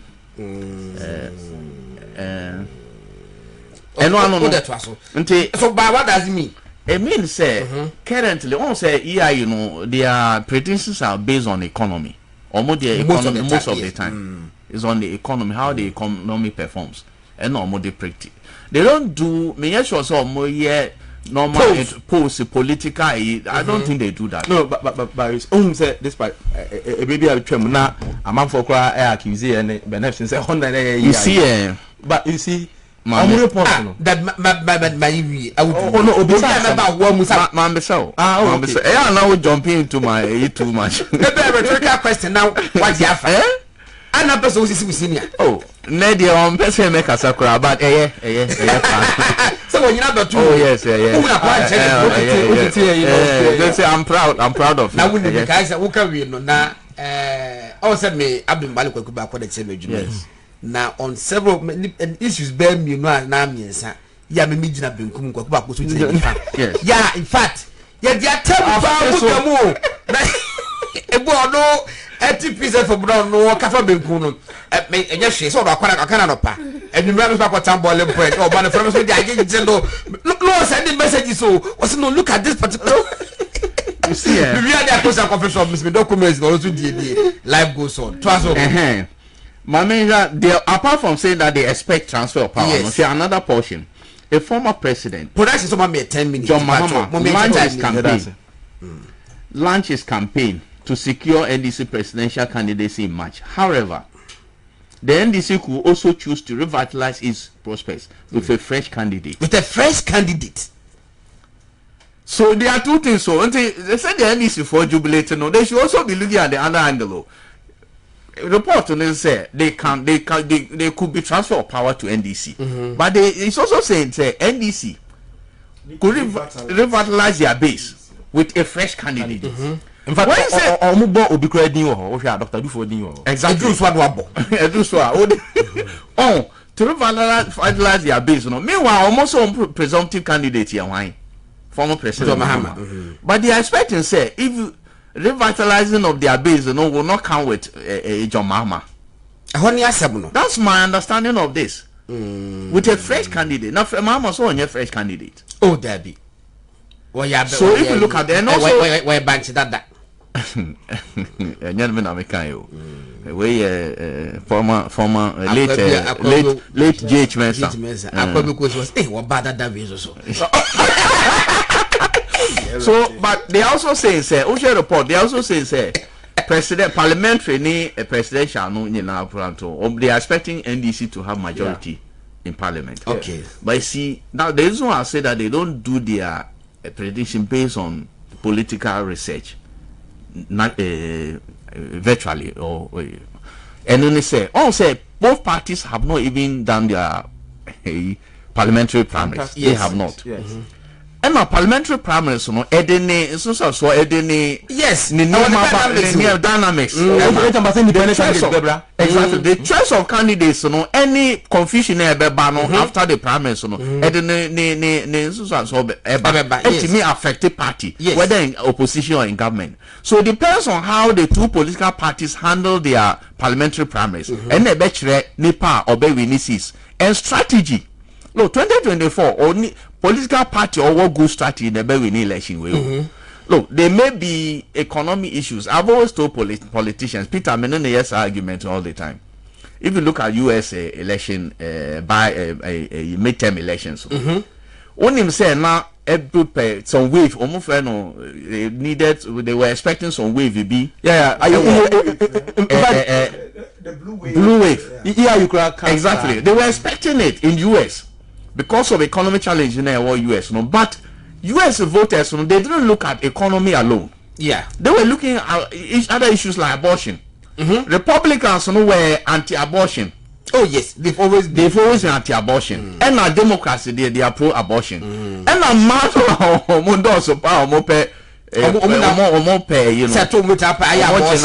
freedom to do abortion. Democracy. O shirts our election midterm no wave number, blue wave number. This is a real man. In fact, Senate Democrats improved in Senate. Yes, Senate. You know they had Congress, but wave no more penomania cry. So elections, there are many dynamics, outcomes of elections, especially presidential primary. One could right presidential candidate to cry. Eddie how brew. Presidential candidate be a nema bebre sansano. Etime di nema ba. Okoyi parliamentary candidate problems one who ever constituency etime di yimba ebe party no. Until all these things are dynamics as a share. The political parties are ultimately organize the choice of presidential candidates and parliamentary candidates which actually virtually determine the outcome of 2024 election. Good strategy. Yeah, I think. Me different question. Yeah, okay. If we no. NDC near more primaries, presidential primaries and parliamentary money. NDC so MPP so. Fortunately, they will be doing on the same day. Yeah, now how do you expect political parties say or fast such report? Very, very important. Of course, social research be anywhere 100%. Inti na your margin of error. Inti we should choice of words na any definite. Yeah. We expect. Meaning say in the course of time no. And maybe influence some variables and like okay no. Main key variable depending on economy. And of course you can't rule out the economy. Yes. We are political rule out the economy. We are a big mistake. But there are other variables. And yes, scientific so far, but anytime I'm social media, and that is where me leaning towards second part on President John Mahama. Okay. Social media, especially Facebook and Twitter. Anytime and the post be we currently look when you have 500 responses about 400 responses that goes and that go against John Mahama's candidature. Him, not him as a person. Clearly, there is some deficit of credibility. I said he's lost the moral right to be. Well, those are your words, but ma kwa we fa ne ma hye we no we on short you na ada afede wo person paint me black no different person what you say in the past enya me wawa enya me wawa say in spite of almost the general outlook yes and from we a political watcher we share general outlook now why you be tempted say possible say NDC year omo ho a yes betumi awi exactly 2024 exactly but caveat no enipa no bedu omani and I make it say me very unscientific but the cursory look observe anytime issue President Mahama former President Beckham Bibia and I saw Facebook comments I don't know the friends are me what here but comments are about under the post you know does not suggest say or credibility and our friends from opposition not necessarily not necessarily because I'm friends the opposition and you not bear that post no because post no comes from okay what you say say omo smart omo shrewder also omo factor this thing unfortunately no omo record on some of this reports Assembly I suggest say omo nye enkofo because I'm surprised that we can say people are jubilant because NDC is one organization one standardized wow you for over the years no almost circulating stories on this one say and then because if you don't trust you are yes if you didn't trust them yesterday I'm surprised you but it's a fool before mama kan adewe wo kan mo bo bi who said me say me so on e kasa and I dey dia say me time na dey man say you can say me land the time no wo boa me da wo me say dabi wo boa me time no nya wo dia me chama wo na me time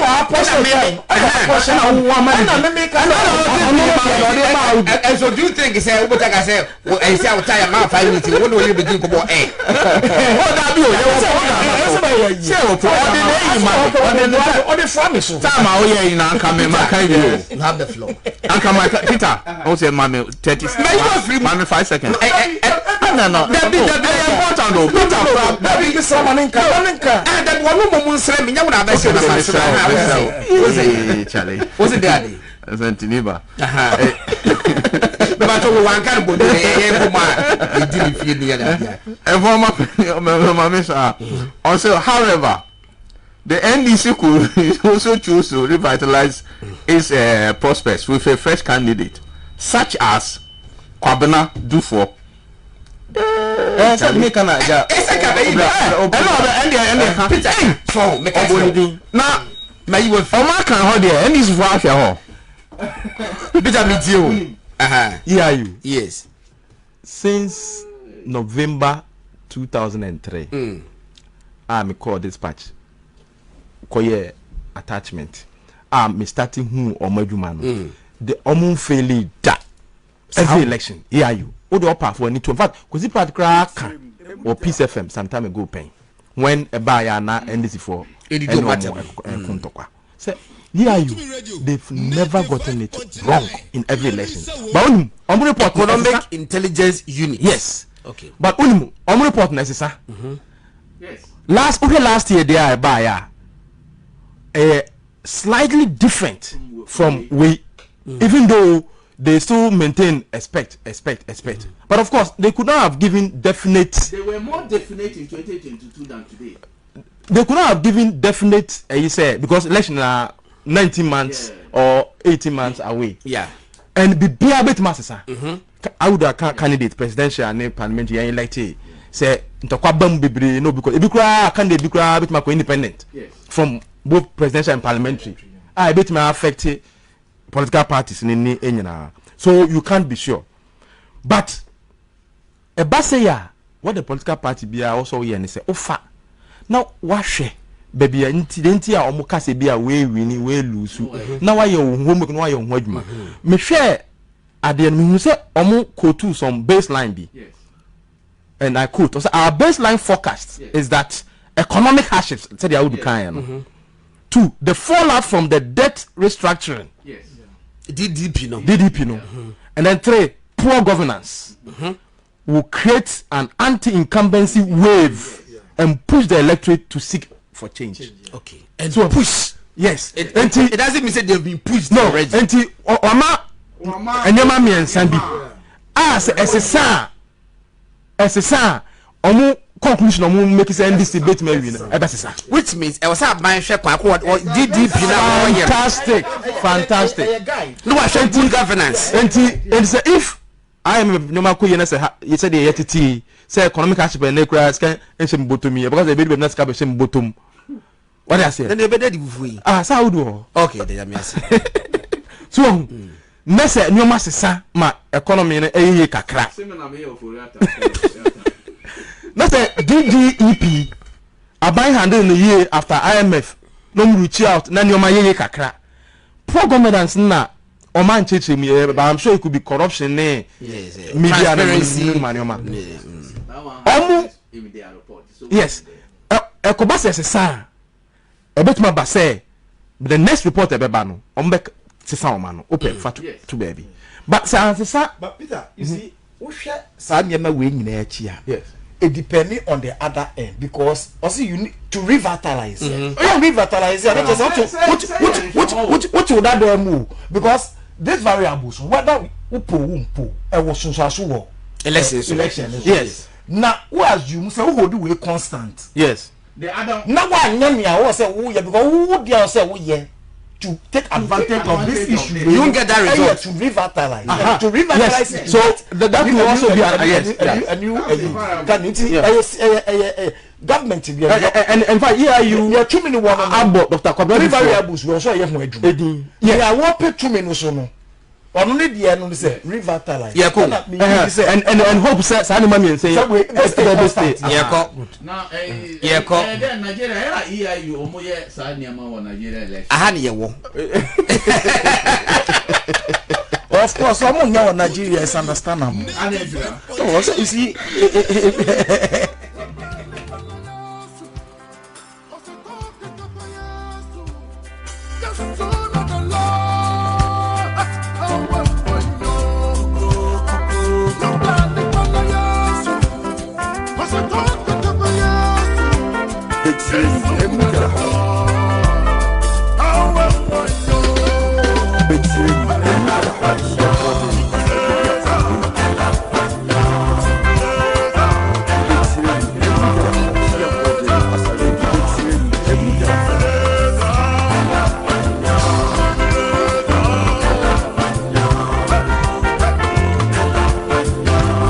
we are drawing that the curtains on between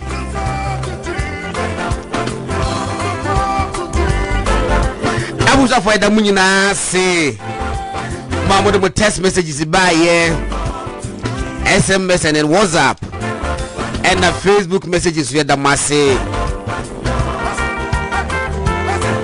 Yeah, the Munina say Awudu Mahama, managing editor. The custodian newspaper that saying Peter Ankuma and then once you that saying deputy editor Daily Dispatch newspaper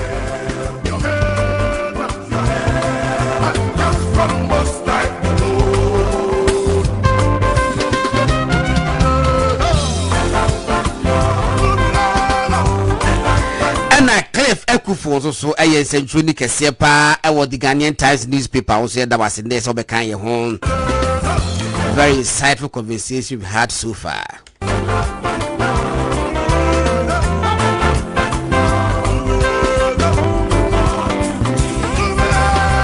In a many wo kase ye kese bi e koso Mrs. Elizabeth Olis Lindsay na ye friend Elizabeth Selby you know Koso Lindsay Gardens before Achimota Mall. Mustafo nyina ehia on sisi ya che so mo de ye kese no ahye so. Etadofo nyina enko join wo mo. Na omuno mu nkusuro mu nkosere kakra. Mame no ayebi into a celebration of life. who was forever in our heart. Matters wa hine ba afri kumasi ababedu enkran eye kese ntino obutu ho no mo na yeni akasa so ya se wa ye kese bi fa ma ye ko ewo Madina Reservoir nyakopon fa wo kra ensie but Peter Reservoir ni food dem na ezai hwehwe na ka ebudi na mjezisie me producer kwa mi jesi